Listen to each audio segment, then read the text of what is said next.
شوفوا، مو كل الأماكن اللي مفروض تكون أمان تصير أمان فعلاً.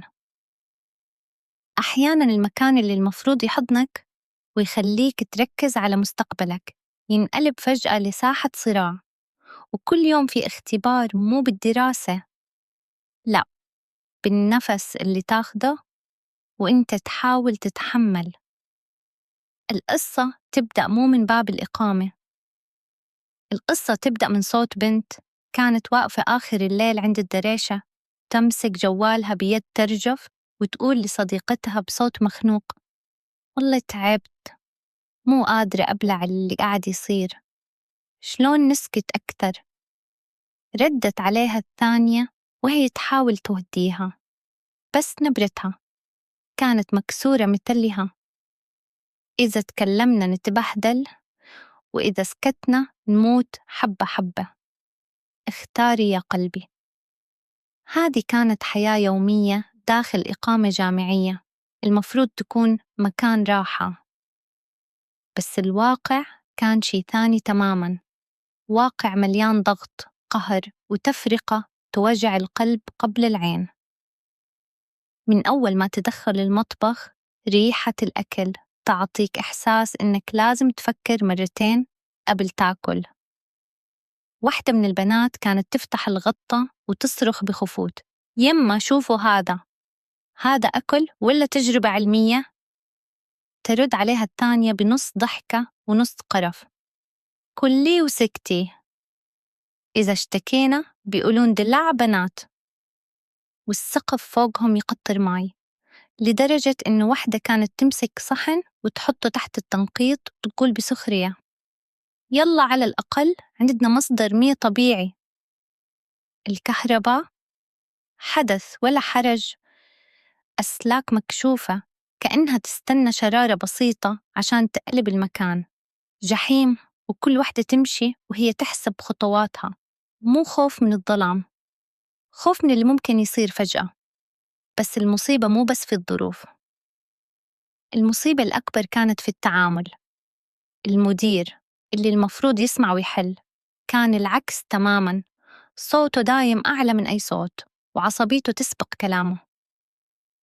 مرة واحدة من البنات قررت تفتح الموضوع، وقفت قدامه وقالت بهدوء: لو سمحت، الوضع صعب، نبي حل. قاطعها وهو يقرب منها بنظرة تخوف: أنت تعلميني شغلي؟ روحي شوفي دراستك أحسن لك. البنت حاولت تمسك نفسها بس صوتها اهتز: إحنا بس نبي نعيش بكرامة. ضحك بسخرية وقال: الكرامة؟ إذا مو عاجبك الباب يفوت جمل. واللي يزيد الطين بالله تفرقة الواضحة، بنات ينحطون في غرف مزدحمة لدرجة إنه النفس ينحسب، وبنات غيرهم عايشين براحة وكأنهم في عالم تاني. واحدة كانت تتمتم وهي ترتب أغراضها بصعوبة في غرفة مليانة. إحنا شنو؟ زيادة عدد بس؟ ترد عليها رفيجتها وهي تحاول تخفف: إحنا اللي ما عندنا واسطة، هذا الفرق بس. وطوابير الانتظار مشهد يومي، بنات واقفات بالساعات، فجأة يدخل المدير ومعاه مجموعة يعدون من قدام الكل بدون أي اعتبار. واحدة من الواقفات قالت بعصبية مكبوتة: صار لنا ساعتين واقفين. ردت عليها موظفة ببرود: اللي مو عاجبه يدبر عمره. أما الماي فكان قصة تانية بحد ذاته، عين واحدة وكل البنات عليها، طابور طويل وكأنهم يستنون شي نادر. بنت كانت تمسك القارورة وتقول وهي تضحك بمرارة: تخيلي 3 ساعات عشان نعبي ماي. الثانية ردت: لا، ويقولون إقامة جامعية مو مخيم. حتى الرياضة، الشيء الوحيد اللي ممكن يطلعهم من الضغط، صار عليه قيود غريبة. المدرب يمنع البنات يستخدمون الأجهزة، بس بنفس الوقت يسمح لبعضهم مقابل فلوس. واحدة قالت له: ليش ممنوع علينا؟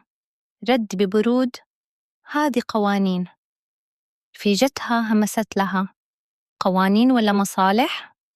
بس اللحظة اللي قلبت كل شيء كانت لما واحدة من البنات، لاعبة أصلاً، دخلت القاعة بوقت مو معتاد.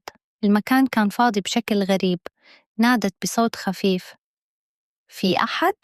ما رد عليها أحد. بس بعد ثواني شافت المدرب يطلع من غرفة مقفلة، ملامحه مو طبيعية، متوتر بشكل واضح. قال لها بسرعة: كنت أدرب وحدة، خلاص راحت. نظرت له بنظرة شك بس ما علقت. دخلت تغير وترجع، ولما طلعت شافته واقف عند الباب كأنه يحرس شي. قال لها كيكاته هو يحاول يبين طبيعي، هي داخل تتدرب، بس صوته كان فيه شي يخوف. بدأت تصور المكان وهو وراها يسألها بنبرة فيها ارتباك: ليش تصورين؟ شنو بتسوين بالفيديو؟ وقفت، التفتت له وقالت بهدوء بارد: عادي، ذكرى.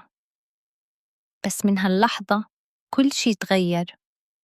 صار يضايقها بالكلام، يلمح، يضغط عليها بطريقة تخليها تفكر تترك المكان كله. مرة قال لها وهو يبتسم ابتسامة غريبة: إذا رضيتي عني يمكن أسهل لك أمور وايد. وقفت مكانها، طالعته باستغراب وقالت: شنو قصدك؟ ضحك وقال: لا تفهمين غلط، قصدي أساعدك. بس كانت فاهمة كل شيء. وصلت لمرحلة إنها قالت حق نفسها: خلاص أنا مو قادرة أكمل جذي.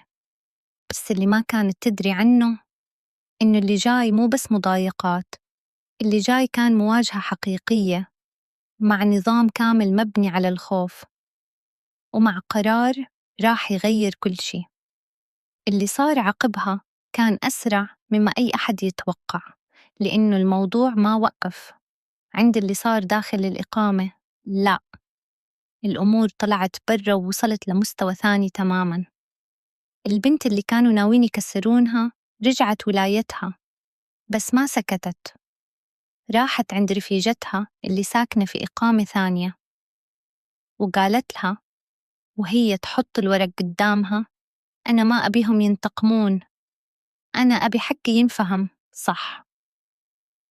ردت عليها رفيجتها بدون تردد: خلاص نكتب كل شي بالتفصيل ونوصلها للناس اللي فوق. وقعدوا يجهزون تقرير كامل، كل نقطة صارت، كل موقف، كل اسم، لين صار ملف جاهز. بعدها نرسل للإدارة العليا، لنائب مدير الجامعة ومدير الجامعة نفسه، ومعاه كل التفاصيل بدون نقص. ما طول الموضوع، تدخل مباشر صار، وأول قرار كان إبعاد رئيس القسم القديم لأن عليه ملفات قديمة أصلاً.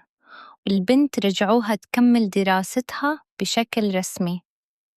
كل شي كان واضح إن في تغيير قاعد يصير. بس لما رجعت الكلية بعد الاستدعاء توقعت الوضع بيكون انتهى. دخلت عند اللجنة وقالت بثقة: الحين خلاص الأمور انحلت صح؟ رئيس اللجنة طالع فيها وقال بكل برود: إلى الحين ما تغير شي فعلي. طلعت وهي مستغربة وكلمت رفيجتها وقالت لها: حسيت الأمور ماشية بس واضح في شي مو طبيعي. ردت عليها: لا تروحين بروحك، أنا أجي معاج. دخلوا على رئيس القسم الجديد ومن أول لحظة رفع صوته وقال: أنتِ للحين مكملة مشاكل وداخل التنظيمات وتسوين لنا صداع.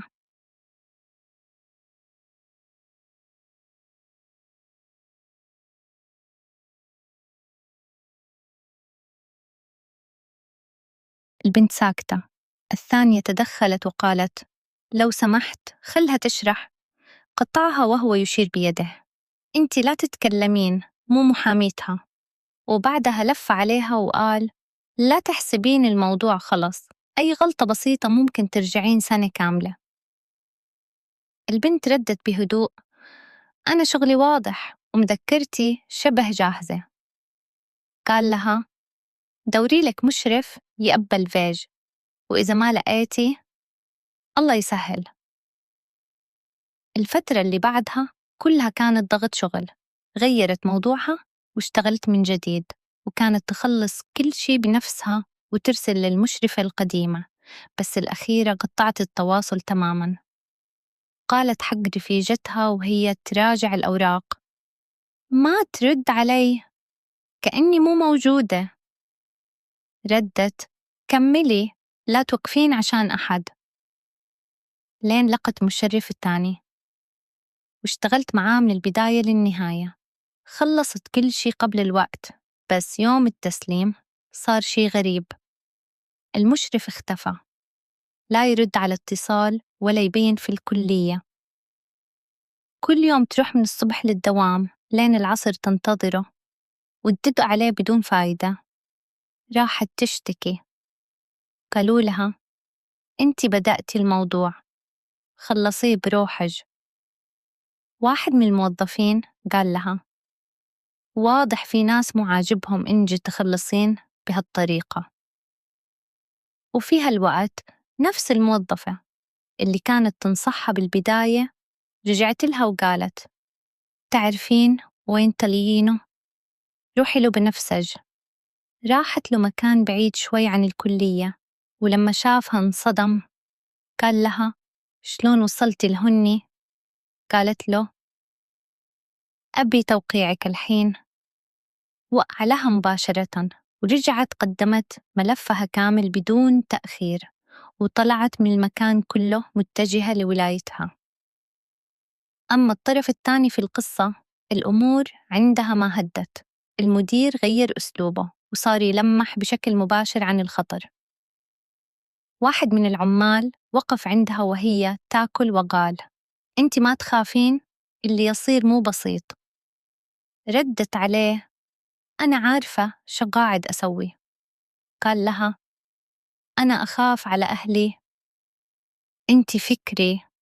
قالت له: أنا ما أرجع خطوة. بعدها بيوم وحدة جلست يمها وقالت بنبرة غريبة: لو يخطفونك شو تسوين؟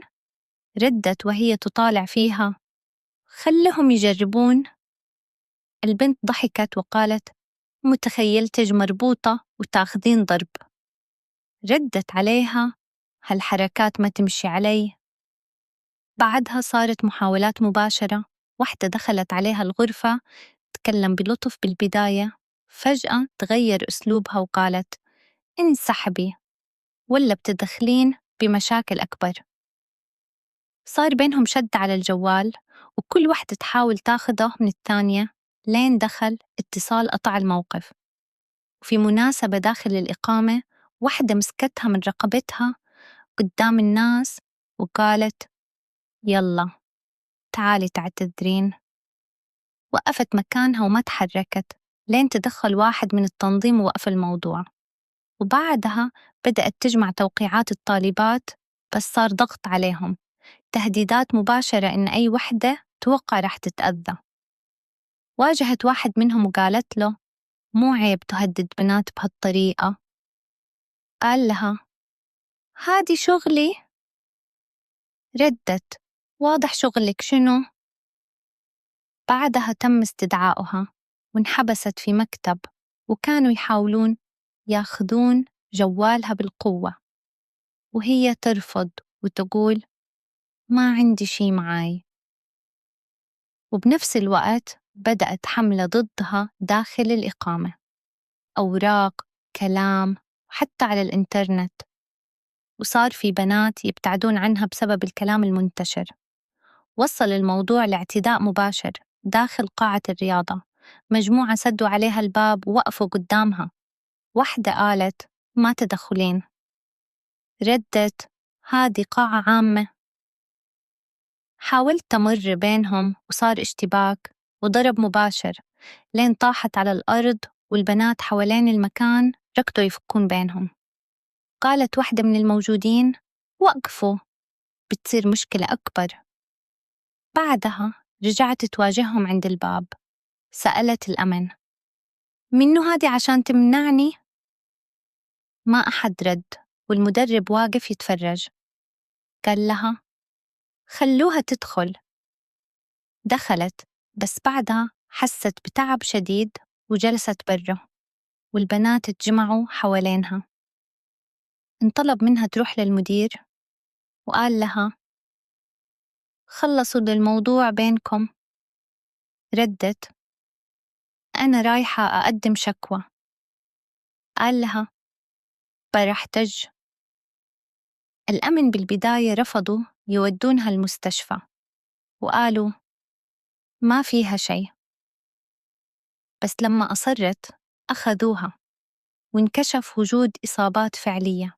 بعدها كملت الإجراءات القانونية وقدمت بلاغ رسمي.